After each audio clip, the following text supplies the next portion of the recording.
Hey YouTube, what's going on? Hey, thought I'd give you an update. Hey, for those of you who are new to the channel, this channel is called There Has to Be Something More. Welcome. If you've been here before, welcome back. And just thought I'd give you kind of a quick update.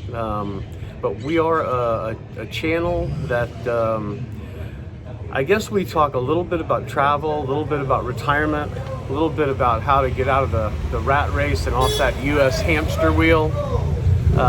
This may be challenging. I'm going to try to do this. It's so nice out on the front porch today, but every once in a while it will get noisy. Nicaragua is a noisy country. So there's already neighbors that are out chatting out behind me, cars going by and motorcycles, but I'm gonna see if I can do it out here because it's just so nice this morning. Come out here and to come out and have coffee on the front porch and look at the beautiful mountains. It's nice and cool this morning. So anyway, I thought I'd do this little update video out here. But yeah, so we talk a little bit. My wife Lydia and I are traveling between Mexico and Argentina for the next 4 or 5 years, and we are in search of our favorite cool weather retirement city. So we'll be going to a lot of places. We started here in Nicaragua, my wife's home country. We'll be here for just almost exactly a year, maybe a little bit shy of a year. We're leaving in February to head for Guatemala for 6 months and then Mexico for 6 months. After that, we're still debating, but that's where we are right now. Time has flown by. If you've been watching this channel, I've been here for 5 months already. I can't believe it.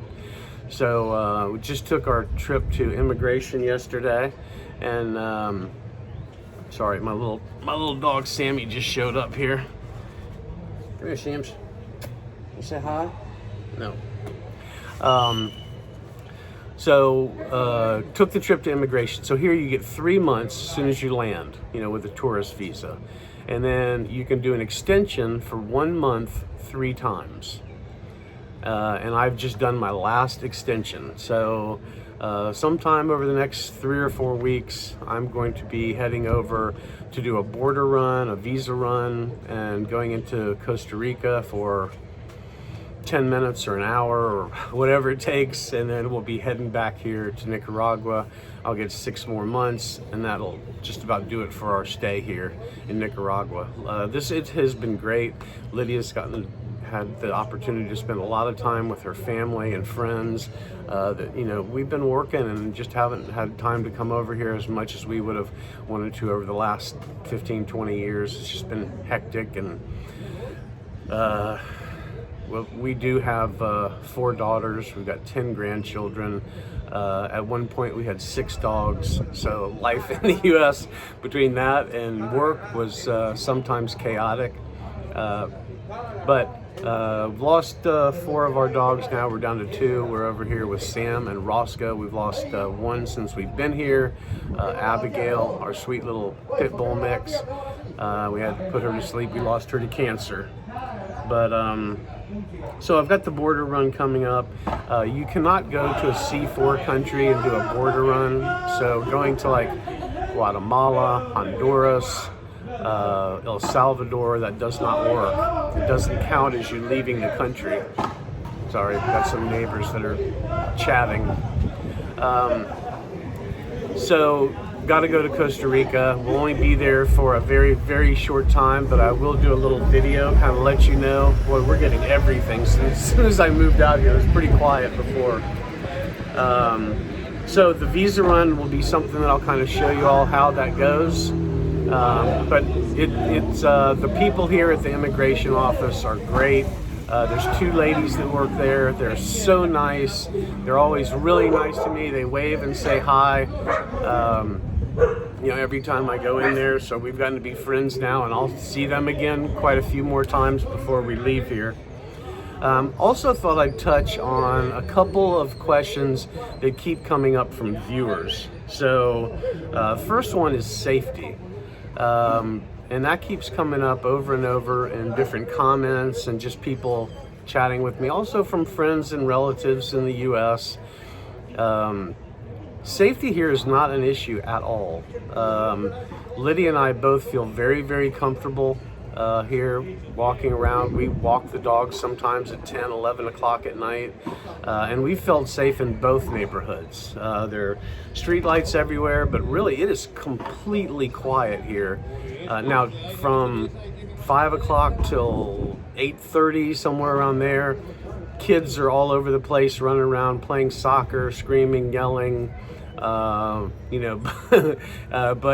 somewhere around 8:30, 9 o'clock, they all kind of go in and get ready for school the next day, and their parents are getting ready for work and all that. So, I mean, it is completely quiet here by like 9 o'clock at night.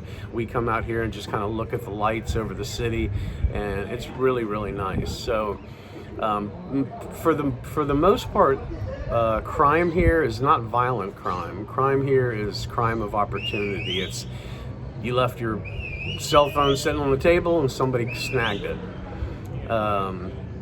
So you just have to kind of be careful, watch your stuff. We've never had one incident, not even close to an incident. So, it does happen, but when there's violent crime here, I mean, it really hits the news because it's just, it's not like when I was working a lot when we lived down in Naples. I'd go over to Miami to work for a few days. Man, you'd go in there, I'd go to my hotel room, turn on the news. It was just like one murder after another, after another, after another.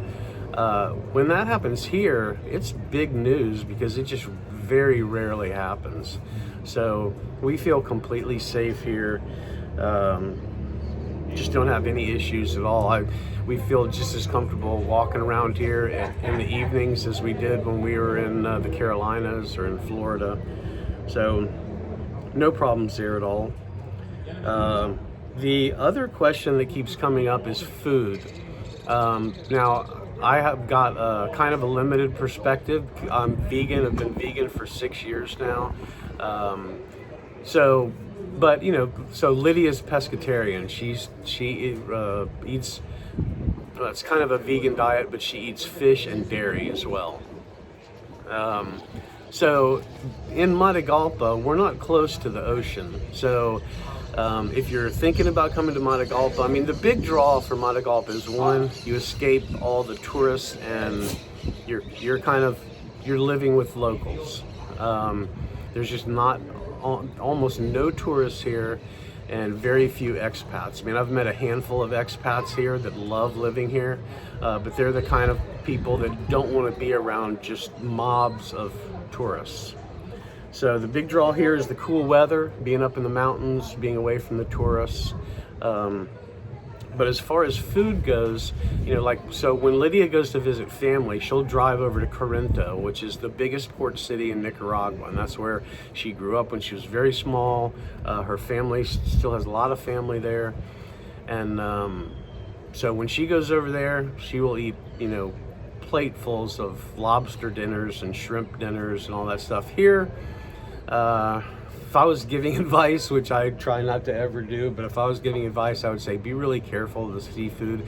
It's a long way from the coast.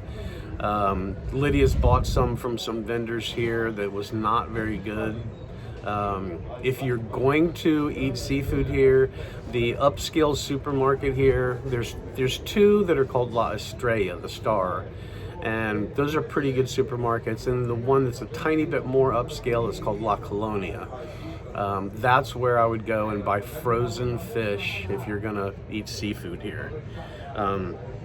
But here, for me, it's the fruits and vegetables. They are everywhere, they're abundant, they're delicious.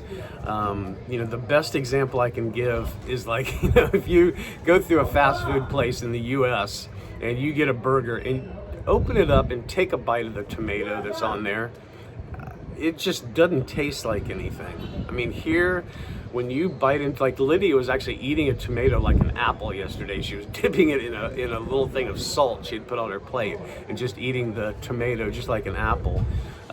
They're delicious. And when you buy the food here, it's ripe and it's ready to eat. It's not like, I'm gonna run into Publix real quick and get some. To find a yellow banana in a supermarket in the US is pretty tough now. I mean, they're all green. You have to take them home and wait for a week. I mean, here, there's there's vendors walking up and down the street, or we can take a 5-minute walk from here and go to Mercado Sur, where it's just like a whole city block of nothing but people selling fruits and vegetables, and it's ready to eat. I mean, avocados that are ready, all the fruits and veggies, they're ready to eat like right now. So they're just delicious. It's been super healthy for me.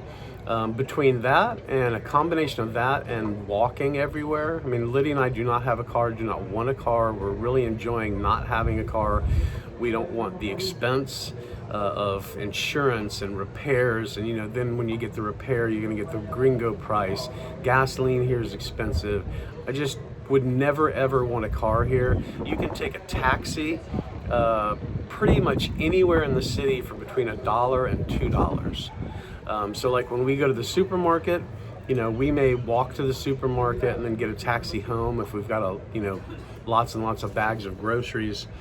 But between the walking and the fresh fruits and vegetables here, I've dropped 35 pounds in less than 5 months. So it's been great. I'm still hoping to drop another maybe 15 or so before the end of the year. So we're going to keep walking. Lydia and I are both going to the gym now, so we're really enjoying that. So fruits and veggies are great as far as food. There are no American fast food places here. So like McDonald's, Burger King, Wendy's, nothing. There's nothing like that. Now you can get their version of the fast food. I still have not seen a burger here, but lots of places where you can get, there's like Pizza Express where you can go in and get a pizza, you can get French fries, you probably can get a burger in there. I have not seen anybody eating a burger here. Burgers really are not big here, but there's no fast food here. But there's food everywhere. So, as far as liking food, now restaurants, I don't think, if you're looking for a foodie paradise, Lydia and I have been twice to Thailand. The food there is just unbelievable. It's not like that here. The food is good and fresh, but you're not going to go into a restaurant and go, wow, that was the greatest food I've ever eaten. Most of the restaurants are good quality food, basics, they're clean, but there's no wow factor here as far as the food. The products that you can get, so La Colonia, all three of the supermarkets, really, you can go in there and get American products. La Colonia has the most. This one was one, Louisiana hot sauce. They're not they're not paying for this video, sponsoring it, but hey, if you ever want to, Louisiana hot sauce, this is my all-time, very, very much my favorite. And I was so happy when I saw this in La Colonia, so I can go there and get my favorite hot sauce. And there's a lot of stuff in there. There's, craft barbecue sauces, and so you can find a lot of American products in there. So go to La Colonia, go to La Estrella. The one down by Parque Morazan is quite a bit bigger, but this is the big draw. The fruits and veggies, like giant beautiful papayas and fresh mangoes and bananas everywhere. Corn is big and everything. You are going to see, at least a couple different places if you're walking around town where they're making fresh hot tortillas outside. They do not taste like the not very good packaged tortillas that are in the US. These are really flavorful and delicious. But hey, time has flown by here. I can't believe it's been 5 months since we got here already. Just kind of wanted to update you all. The next stops will be Guatemala and Mexico. After that, we're still debating. But we hope that you follow us for, we'll be here for another 6 months. We're going to leave somewhere between January 31st and February 20th, somewhere between there probably, and we'll be heading to Antigua, Guatemala. Then we're going to go to Lake Atitlan, a little town probably called Panajachel, which Lake Atitlan is considered by many the most beautiful lake on the planet. So we're very excited about going to both of those. Antigua is the old colonial city that used to be the capital of Central America. And then the last stop is the place that may we can't find a tremendous amount of information on it, but it's called Quinsantanalgo, I think. But everybody calls it Shayla. And it's beautiful. It's about 20 degrees cooler than it is here. So Lydia and I will get a chance to put on our pants and a jacket, or a little light jacket. So we're really excited about that. Again, there's only a few knocks that we have on Nicaragua. Every country's going to have the pros and cons. But one of them here is, at least for now, it's a little too warm for us, even here in Matagalpa. Now, 5 years from now, 10 years from now, living in Florida for the majority of my life, I know a lot about senior citizens. I know that as you get older, that you tend to get a little colder and you want warmer weather. So who knows, 10 years from now, will this be the perfect climate for us? Maybe so, but at least for right now, it's a little bit warm for us. So we'll be here 6 more months, then off to Guatemala. We hope that you follow us. The stop after that's going to be San Cristobal de las Casas in the southern part of Mexico, which we're really, really excited. That was supposed to be our very first stop until Lydia decided she wanted to come see family first. So a lot of great stuff ahead. We have got a couple little short trips planned for this week, so I'll show you a couple of cool things, hopefully, around Matagalpa. We're trying to go over and do a couple natural nature kind of things, and there's also another place right in downtown that we want to go show everybody. So hopefully you'll get to see that. If you are working, and it's according to all the data that I get from YouTube, most of the people watching this channel are 40 to 65, with the majority being on the older side of that. Most of the people are in the US. So, the majority of you, I think, are pretty close to retirement. Some of you might be in retirement, from the questions that I've gotten and the chat that I've had with some of you. But if you're not happy in the US, and the thought of sitting in a rocking chair on your front porch sounds extremely boring. Now, I'll preface that by saying I'm on my front porch in a rocking chair. So kind of funny, but if the thought of doing that in the US sounds extremely boring to you, it did to me. The thought was almost paralyzing, that I was done. I was just going to kind of sit around and watch TV for the next 20 years. I just couldn't do it. I have to have an adventure. At 61, I'm in the 4th quarter of life, and have loved being here in Nicaragua so far, and really, Lydia and I are both really excited about all the places that we're going to be going. So I hope that you all join us. If you're in some job that, for me, my job wasn't something I hated. It just seemed like I was kind of spinning my wheels and burning through, the last part of my life, instead of going out and having an adventure and having fun. So if that's you, you're definitely watching the right channel. And we look forward to seeing you a lot and showing you all kinds of stuff. So happy that you're joining us on our travels. Thank you so much. Please take a minute to like and subscribe. Share us. If you want to put us on your Facebook or Instagram, that'd be wonderful. We're up to 313 subscribers now. But thank you so much. And remember, if you're bored, there has to be something more.